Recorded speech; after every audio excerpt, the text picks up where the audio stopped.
Symbols. The morning sun spilled gently into the wizard's study, turning dust into gold. The room was quiet in that sacred way only libraries know.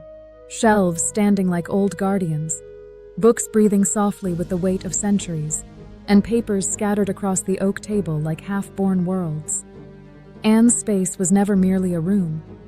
It was a sanctuary, a studio, a harbor for thought.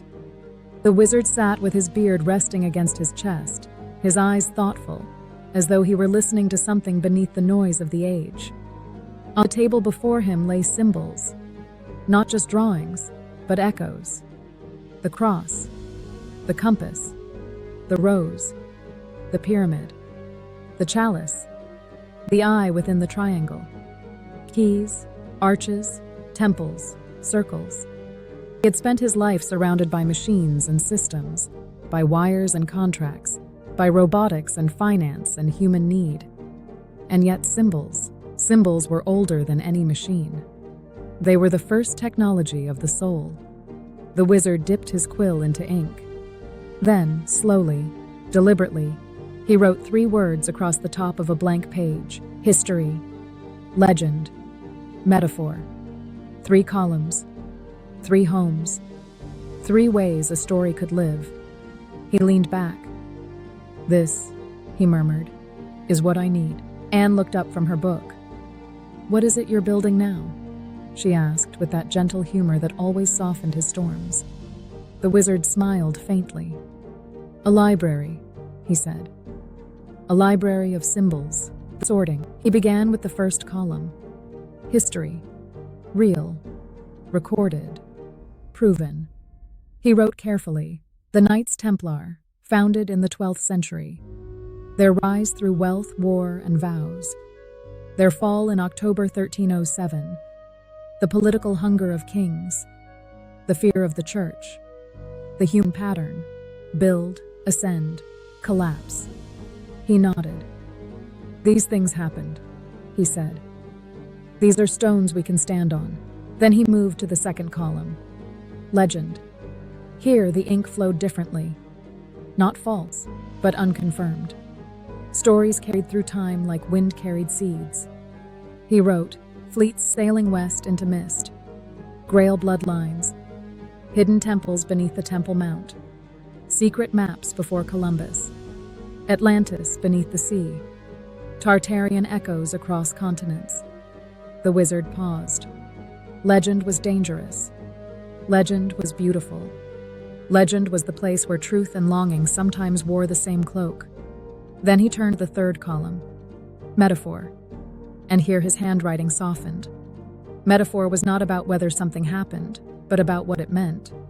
He wrote, the Grail as the human heart seeking wholeness. The Ark as the burden of sacred power. The pyramid as the ascent of consciousness.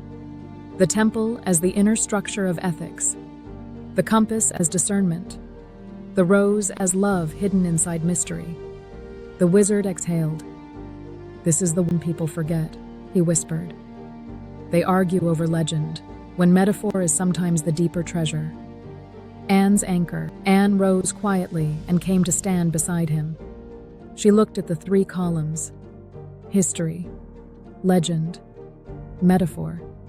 And she smiled. "The tightrope," she said. The wizard blinked. "The tightrope?" he repeated. "Yes," Anne said softly. "You walk between wonder and deception, between imagination and fact, between what inspires and what misleads." The wizard nodded slowly. "That's exactly it." Anne placed her finger gently on the legend column. "Truth sometimes hides here," she said. "But so does falsehood." Then she touched history. "And truth lives here too, but history is incomplete. It always has missing pages." Finally, she tapped metaphor. "And sometimes," she said, "the symbol itself awakens something real inside us, even if the story is only half known." The wizard felt something settle in him. Anne was not telling him to abandon mystery. She was teaching him to hold it properly. The wizard's realization. The wizard leaned back, staring at the page. He thought of the Y Files interview, the Templars, the Freemasons, the Rosicrucians, Atlantis, ancient technologies, gold and stone and forgotten chambers. So many people wanted the past to be a treasure chest of secret machines. But the wizard saw now, the greatest danger was not mystery. The danger was certainty without humility. He whispered aloud, "Not everything ancient is treasure. Not everything hidden is holy. Not every symbol is a key. Some are mirrors." Anne nodded. "And some," she added, "are warnings." The wizard smiled.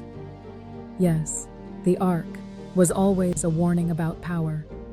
Atlantis was always a warning about pride. The Templars were always a warning about institutions that grow too mighty. And the wizard himself was always walking that line. The book opens. He took a fresh page and wrote the title, The Wizard's Library of Symbols, a guide for the circus, how to hold mystery without losing truth. Anne laughed softly. "Oh dear," she said. "Another book." The wizard chuckled. "Yes," he admitted, "but this one is different." "How so?" The wizard looked at her.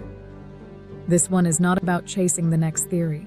It's about teaching the circus how to stay grounded, how to explore without drowning, how to wonder without being fooled." Anne's eyes warmed. "That," she said, "is wisdom." Outside, the day was bright. The world would continue shouting. Deals would arrive. Legends would tempt. But in this quiet library, the wizard had built something new.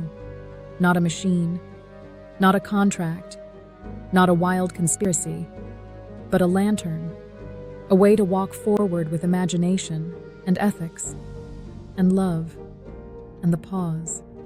And so the wizard closed his quill, and in the library of symbols, the story itself seemed to breathe. God bless you, Robert.